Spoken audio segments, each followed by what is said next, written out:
Aleluya, aleluya, aleluya. El Santo Evangelio para esta mañana lo encontramos en San Lucas capítulo 19, versos 41 al 48. Gloria sea a ti, oh Señor. Escrito está: ya cerca de la ciudad, Jesús lloró al verla y dijo: ah, si por lo menos hoy pudieras saber lo que te puede traer paz.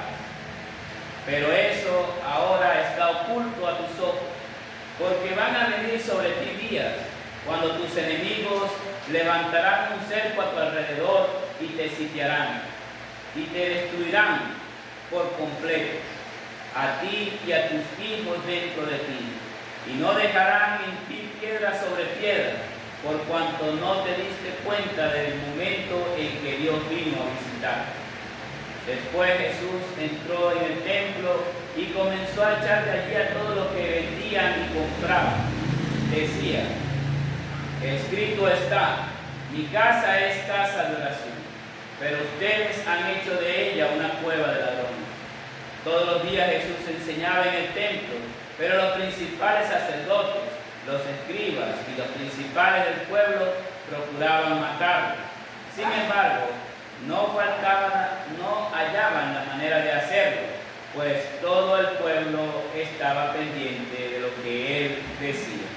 Es el Evangelio del Señor. Alabanza sea a ti, oh Cristo. Y confesamos nuestra fe a través de las palabras del credo niceno.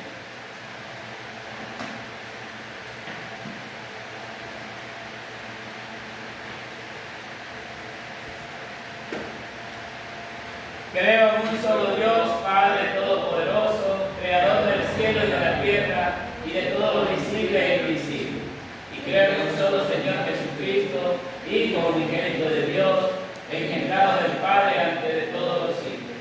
Dios de Dios, luz de luz, verdadero Dios de verdadero Dios, engendrado y no hecho, consustancial al Padre, y por quien todas las cosas fueron hechas, el cual por amor de nosotros y por nuestra salvación descendió del cielo y encarnado en la Virgen María por el Espíritu Santo fue hecho hombre y fue crucificado también por nosotros bajo el poder de Poncio Pilato.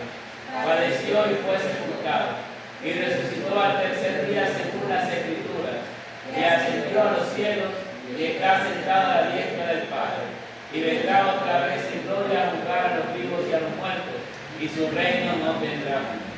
Y creo en el Espíritu Santo, Señor y Dador de vida, que procede del Padre y del Hijo, que con el Padre y el Hijo juntamente es adorado y glorificado, que habló por medio de los profetas. Y creo en una santa iglesia cristiana y apostólica. Confieso que hay un solo bautismo para la remisión de los pecados, y espero la resurrección de los muertos y la vida del mundo venidero. Amén. Bien, podemos estar sentados, mis hermanos, y en la lectura del Evangelio de San Lucas 19 estaremos meditando en esta mañana. Que la gracia, el amor y la misericordia del Dios Trino sea con cada uno de ustedes. Amén. Amén. Episcopé. Episcopé es la palabra griega que se refiere a visitación, especialmente cuando esa visita viene para traernos alivio, para traernos paz, para traernos consuelo de parte de Dios. Por tanto, al hablar de episcopés, notamos que no es una palabra solamente para el Nuevo Testamento, sino que ya esa palabra también podía estar presente en el Antiguo Testamento. Esa visitación de Dios allí estaba latente en cada proclamación que hacían los profetas. Y en especial porque ante esa visitación el pueblo de Israel era recordado de la promesa de Dios para reconciliación y para el perdón de sus rebeliones. Pero no siempre era el caso, ya que el pueblo de Israel continuamente endurecía su corazón y también siempre estaba en rechazo a la voluntad de Dios. esa misma visitación de consuelo que Dios le mostraba, en muchas ocasiones vemos que se convertía en una sentencia de juicio y condenación para ellos. Cuando mandó la serpiente y también cuando hirió muchas veces a ellos mismos durante su paso por el desierto. Por eso, la visitación del Mesías realmente nos trae en el cumplimiento dos realidades, tanto para el pueblo de Israel como también para el nuevo Israel, que somos cada uno de nosotros. Y ante esas dos realidades, el profeta Jeremías llama al arrepentimiento y los exhorta a confiar en Dios y en sus promesas. Sin embargo, sabemos que desde las Escrituras que esas bendiciones no fueron aprovechadas por el pueblo de Israel, sino por el contrario, la ingratitud de ese pueblo, la desobediencia y la idolatría desviaron hacia otro lugar esas bendiciones. Y es por eso que el escenario del Señor frente a la ciudad de Jerusalén nos muestra también esas dos realidades con su visitación. Primero, que Dios es fiel. Dios cumple su promesa y Dios en su tiempo de gracia envió a su Hijo para traernos la paz que sobrepasa todo entendimiento. La paz con su visitación, la paz que trae el Cordero, el Verbo encarnado y el fundamento que da la salvación a su pueblo.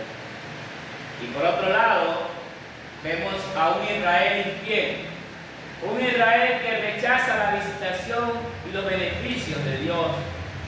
Por lo tanto, ese Israel vive sus consecuencias por no ver en Jesús la misma presencia de Dios con ellos. Mis hermanos, dos realidades que aún hoy siguen estando presentes.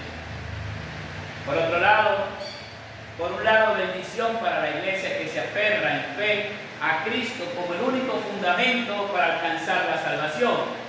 Y por otro lado, la sentencia para aquellos que lo rechazan, confiando en sus propias obras, en sus propias reglas y en su falsa seguridad.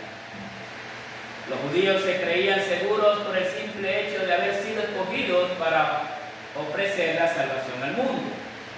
Tal seguridad los llevó a desconfiar de Dios y a confiar en sus propios actos.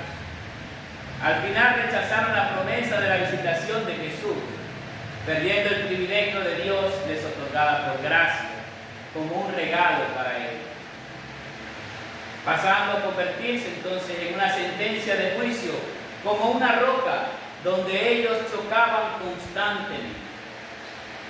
Por eso Jesús llora frente a Jerusalén y lo hace frente al rechazo de su venida como el fundamento y el cumplimiento de la visitación de Dios por nosotros, por la venda que estaba frente y delante de sus ojos colocada de su autojusticia, la cual no les permitía ver que la salvación estaba justo frente a ellos con la llegada del Mesías. El tiempo de la gracia de Dios es una realidad con la entrada del Rey humilde y sufriente Cristo, que va caminando hacia la cruz en obediencia pasiva para satisfacer la ira de Dios y la justicia que Dios nos da, que nos trae paz y reconciliación al pecador. Pero Israel no iba tras la salvación por la fe, que justifica mediante la obra de Cristo. No fue así. No tenían la mirada puesta en ese Mesías por cumplir, sino en la justicia de sus propias obras. Por eso tenían tantas reglas entre el pueblo de Israel, para lograr de esa manera como hacer una escalera y llegar al cielo, encontrar la salvación. Pero no la encontró, no alcanzó esa salvación por ese camino, porque por las obras de la ley es imposible poder encontrar la gracia de Dios. Porque en vez de descansar en la piedra del fundamento Cristo, que es la gracia de Dios para salvación, se tropezaron con la verdad de ese fundamento. Y esa verdad los pulverizó. La visitación de Dios siempre es una bendición para cada lugar donde llegue. Es verdad, Dios cuando visita un lugar siempre trae bendición. Pero lo que sí no siempre sucede ante esa bendición es la gratitud y la fidelidad de las personas a ese favor de Dios. Lo vemos en el pueblo de Israel y muchas veces también lo vemos en nuestra vida, en nuestra iglesia. Como personas ven ahora la iglesia como una bendición que puede abrir todos los domingos y sin embargo no hay gratitud, no hay fidelidad. Y por eso vemos al pueblo judío endurecer su corazón. Lo vemos en la advertencia del apóstol Pablo a los romanos. Y muchas veces encontramos esa misma actitud aquí en la iglesia, en su templo, donde viene con su presencia a visitarnos. Mis hermanos, es por eso que Dios vuelve a llamar a su pueblo al arrepentimiento. Vuelve con la autoridad para purificar a su iglesia de su indiferencia, de su avaricia y arrogancia, quitando y derribando esas obras que contaminan con el egoísmo y la jactancia, y que en ocasiones llega a convertirse en cuevas del rechazo del mensaje que es proclamado. Por eso la pregunta es para nosotros: ¿estamos nosotros sumergidos en esa realidad? ¿Es parte de esa realidad la que vivimos como iglesia? Es tiempo de reconocer que el episcopé de Dios ha puesto frente a nosotros, está frente a nosotros. Es decir, su visitación muchas veces ha sido reemplazado por otras cosas que se han convertido en nuestro mayor interés, en idolatría y foco de atención. Por eso muchas veces le damos más valor a las cosas que no son, como si éstas dependieran de nuestra salvación. Por eso la palabra de Dios nos advierte, nos llama al arrepentimiento de nuestras faltas y desobediencia, nos exhorta a valorar el mensaje de la gracia, atesorarlo como la perla de gran valor, como la guía donde hallamos la salvación lograda por Cristo, el fundamento de la roca donde Dios nos visita con su perdón. Cristo viene a nuestras vidas para traernos la paz y la reconciliación con Dios. Ese es el gran propósito de su paso por Jerusalén y del cumplimiento de la voluntad del Padre al morir en la cruz por nosotros. Viene para limpiar nuestros corazones y sentidos de la ceguera del pecado, para que podamos entender su palabra que nos anuncia su salvación. Nuestro Salvador viene a anunciarnos que su visitación ha abierto nuestra nueva realidad para el pecador, la cual disfrutamos plenamente, porque gracias a Cristo la realidad de su llegada nos trae bendición celestial. El tiempo perfecto de Dios, el cumplimiento de toda la ley en la cruz, donde ha ganado la justicia que va delante del Padre Celestial, y con esa justicia perfecta ha logrado darnos la paz y la comunión plena. Jesús es el evangelio puro de la gracia de Dios. Con su sacrificio perfecto nos limpia de nuestros sucios y rebeldes corazones, para que ahora seamos presentados como templos purificados donde mora su Espíritu Santo, el cual intercede por nosotros y nos conduce como polluelos a refugiarnos bajo las alas de la justicia de Cristo, para que seamos purificados en todo momento. Su cuerpo es el templo donde llevó nuestros pecados, donde fue derribada la muerte y el poder del diablo, donde nos levanta la evidencia más gloriosa de la satisfacción de Dios por nuestras rebeliones, para que ahora vivamos en paz y gratitud a Él. El Evangelio de la Paz se hace presente al visitarnos con la entrega de sus dones, en el bautismo, donde fuimos limpiados, purificados y hechos hijos de Dios, amados de Él, y en la entrega de su cuerpo y sangre bajo el pan y el vino, donde se nos da el perdón y la fortaleza de la fe que se aferra al fundamento de nuestra justicia. Que cada día vivamos como hijos agradecidos a esa bendición que Dios nos otorga por medio de su Evangelio y su visitación a nuestra vida, y al atesorarlo como el regalo más precioso de su inmenso amor y la compasión con nosotros, Cristo llene nuestros corazones de su justicia y de la paz que sobrepasa todo entendimiento. De su presencia continua con nosotros hasta el final de los tiempos, como el fundamento bendito de la gracia y de la bondad celestial. Al Dios Padre, Hijo y Espíritu Santo sea la gloria, el honor y toda la honra por los siglos infinitos. Amén.